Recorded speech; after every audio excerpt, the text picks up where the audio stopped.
श्री परमात्मने नमः। तमेव माताश्च पिता तमेव बन्धुश्च सखा तमेव विद्या द्रविणं तमेव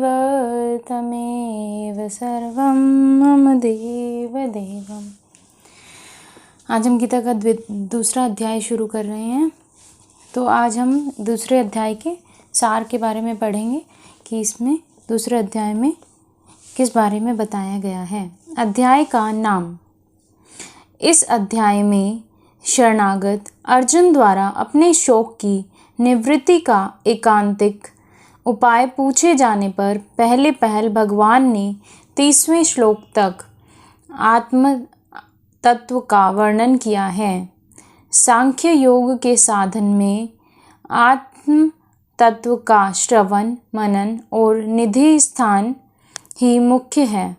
यद्यपि इस अध्याय में 30वें श्लोक के बाद स्वधर्म का वर्णन करके कर्म योग का स्वरूप भी समझाया गया है, परंतु उपदेश का आरंभ सांख्य योग से ही हुआ है और आत्म तत्व का वर्णन अन्य अध्यायों की अपेक्षा इसमें अधिक विस्तार पूर्वक हुआ है। इस कारण इस अध्याय का नाम सांख्य योग रखा गया है। अध्याय का संक्षेप। इस अध्याय के पहले श्लोक में संजय ने अर्जुन के विषाद का वर्णन किया है तथा दूसरे और तीसरे में भगवान श्री कृष्ण ने अर्जुन के मोह और कायरता युक्त विषाद की निंदा करते हुए उन्हें युद्ध के लिए उत्साहित किया है। चौथे और पांचवें में अर्जुन ने भीष्म और द्रोण आदि पूज्य गुरुजनों को मारने की अपेक्षा भिक्षान के द्वारा निर्वाह करना श्रेष्ठ बतलाया है। छठे में युद्ध करने या ना करने के विषय में संशय करके तथा सातवें में मोह और कायरता के दोष का वर्णन करते हुए भगवान के शरण होकर उनसे कल्याणप्रद उपदेश करने के लिए प्रार्थना की है और आठवें में त्रिलोकी के निष्कंटक राज्य को भी शोक निवृत्ति में कारण न मानकर वैराग्य का भाव प्रदर्शित किया है। उसके बाद 9वें और 10वें में संजय ने अर्जुन के युद्ध न करने के लिए कहकर चुप हो रहने और उस पर भगवान के मुस्कुराकर बोलने की बात कही है।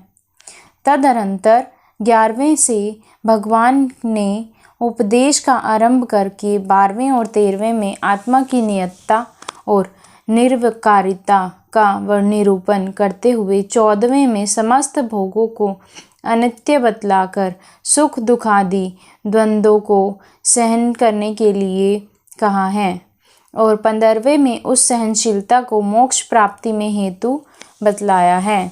16वें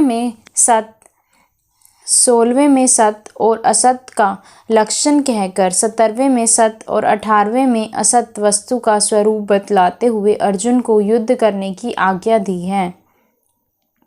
19वें में आत्मा को मरने या मारने वाला समझने वालों को अज्ञानी बतलाकर 20वें में जन्म आदि 6 विकारों से रहित आत्मस्वरूप का निरूपण करते हुए 21वें में यह सिद्ध किया है कि आत्म तत्व का ज्ञाता किसी को भी मारने या मारने वाला नहीं बनता।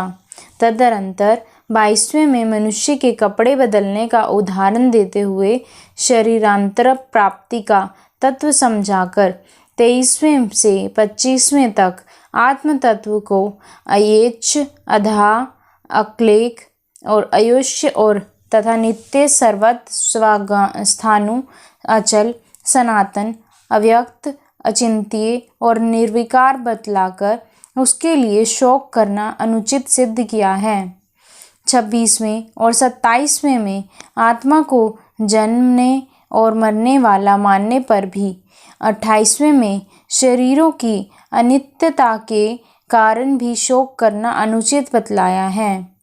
29वें में आत्म तत्व के दृष्टा व्यक्ता और श्रोता की दुर्लभता का प्रतिपादन करते हुए 30वें में आत्म तत्व सर्वदा अवध्य होने के कारण किसी भी प्राणी के लिए शोक करने को अनुचित सिद्ध करता है। 31वें से 36वें श्लोक तक शास्त्र धर्म की दृष्टि से युद्ध को अर्जुन का स्वधर्म बतलाकर उसका त्याग करना सब प्रकार से अनुचित सिद्ध करते हुए 37वें में युद्ध का इस लोक और परलोक दोनों में लाभप्रद बतलाकर अर्जुन को युद्ध के लिए तैयार होने की आज्ञा दी है। 38वें में समत्व को युद्धादि कर्मों में पाप से निर्लिप्त रहने का उपाय बतलाकर 39वें में कर्म बंधन को काटने वाली कर्म योग विषयक बुद्धि का वर्णन करने की प्रस्तावना की है। 40वें में कर्म योग की महिमा बतलाकर 41वें में निश्चयात्मकता का बुद्धि का और अव्यवसायिक सकाम पुरुषों की बुद्धियों का भेद निरूपण करते हुए 42वें 44वें तक स्वर्ग परायण सकाम मनुष्य के स्वभाव का वर्णन किया है। 45वें में अर्जुन को निष्काम निर्द्वंद निसत्त्व योगक्षेम को न चाहने वाला और आत्मसंयमी होने के लिए कहकर 46वें में ब्रह्माज्ञ ब्राह्मण के लिए वेदोक्त फल कर्म फल स्वरूप सुख भोग अप्रयोजनीय बतलाकर 47वें में सूत्र रूप से कर्म योग का स्वरूप बतलाया है। 48वें में योग की परिभाषा समत्व बतलाकर 39वें में समबुद्धि की अपेक्षा सकाम कर्मों को अत्यंत तुच्छ और फल चाहने वालों को अत्यंत दीन बतलाया है। 50वें और 51वें में समबुद्धि युक्त कर्म योग की प्रशंसा करके अर्जुन को कर्म योग में लग जाने के लिए आज्ञा दी है और समभाव का फल अनामय पद की प्राप्ति बतलाया है। इसके बाद 52वें और 53वें में भगवान ने वैराग्यपूर्वक बुद्धि के शुद्ध स्वच्छ और निश्चल हो जाने पर परमात्मा की प्राप्ति बतलाई है।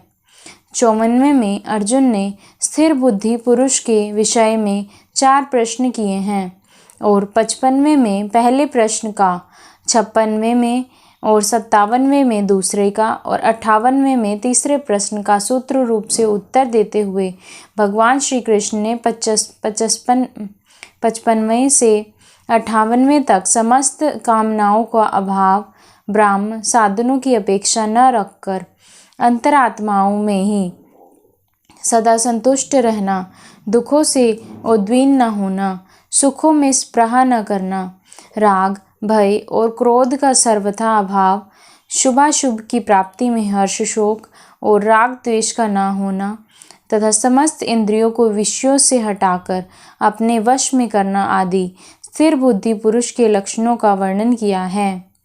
59वें में इंद्रियों द्वारा विषयों का ग्रहण न करने से विषयों की निवृत्ति हो जाने पर भी राग की निवृत्ति नहीं होती, उसकी निवृत्ति तो परमात्मा दर्शन से ही होती है। यह बात कहकर 60वें में इंद्रियों की प्रबलता का निरूपण किया है। 61वें में मन और इंद्रियों के संयम पूर्वक भगवत्व प्रयाण के होने के लिए कहकर इंद्र विजयी पुरुष की प्रशंसा की है। 62वें में और 63वें में विषय चिंतन से पतन का कर्म बतलाकर 64वें और 65वें में राग द्वेष से रहित होकर कर्म करने वालों को प्रसाद की प्राप्ति और उसका समस्त दुखों का नाश और शीघ्र ही उसकी बुद्धि स्थिर हो जाने की बात कही है।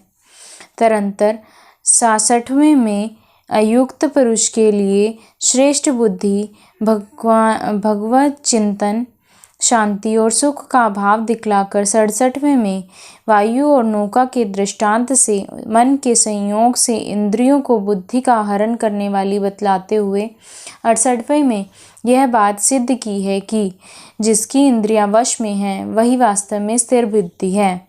इसके बाद 69वें में साधारण मनुष्य के लिए ब्रह्मानंद को रात्रि के समान और तत्व को जानने वाले के लिए योगी के लिए विषय सुख को रात्रि के समान बतलाकर 70वें में समुद्र के दृष्टांत से ज्ञानी महापुरुष की महिमा की गई है और 71वें में समस्त कामना स्पृहा ममता अहंकार से रहित होकर विचारने वाले पुरुष को परम शांति की प्राप्ति बतलाकर 72वें श्लोक में उसी ब्राह्मी स्थिति का महात्म्य वर्णन करते हुए अध्याय का उपसंहार किया है। ये हमने गीता के दूसरे अध्याय का सार पढ़ लिया है।